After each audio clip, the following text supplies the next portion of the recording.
And sometimes they take Sunday mornings and practice, and sometimes there are other times they come to just practice singing so they can give a gift of song. Because it's something that Jesus taught us. And we come across this passage in the book of Acts, of all places, where you have one of those, if you have a red letter edition, one of those red letter things that come out in the middle of nowhere in a lesson that Paul is giving in Acts chapter 20. He says in verse 35, remembering the words of our Lord Jesus, it is more blessed to give than to receive. Usually you hear a talk about money after you hear that. We don't talk much about money here. And you're not going to hear about it this morning. We've been talking in John about Jesus revealing who God is and allowing us to see God's nature. It says, if you see me, you see the Father. And this morning, as we were lighting the Advent candle and we read John 3:16, the text says that God so loved the world that He gave.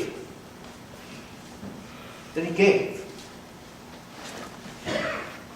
And Jesus said it's more blessed to give than to receive. Now, this is what I want you to think about this morning.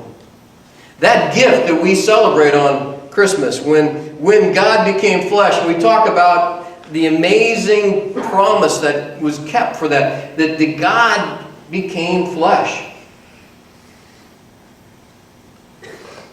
It was more blessed to God to give than to receive. I don't know if you ever worked really hard trying to find just the perfect gift.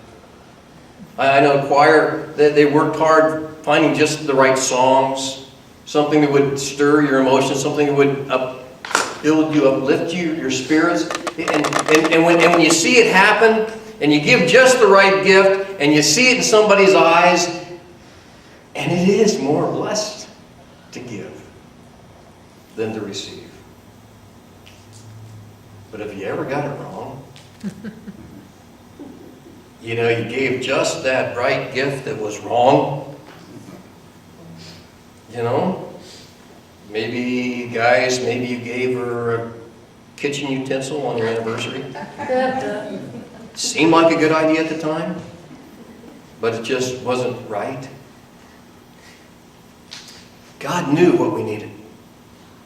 God knew before He created us what we needed, and He gave just the right gift, but sometimes He looks in your face and goes, what?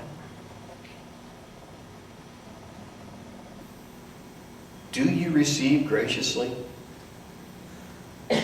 Are you one of those people that is hard to give to because you just can't graciously receive? Maybe you're one of those people that if someone gives you a compliment and you say, no. You can't just say, well, thank you. Thanks. Because it's hard for you to receive. When God gave and enjoyed the blessings of giving Jesus, how did you receive?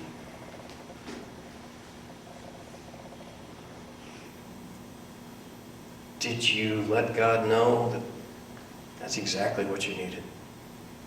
And you're so thankful that He gave? Every Sunday, we celebrate the gift that Jesus gave. We celebrate the fact that God became flesh. And we take what we call the Lord's Supper, communion, and it's symbolic of the flesh and the blood. That gift that we talk about once a year at Christmas. We talk about it every Sunday. How well do you receive it? Do you understand God's joy in giving it? That it was a blessed event for Him to give exactly what you needed? How well do you receive it? This Sunday, we're going to take the Lord's Supper. We're going to do it again.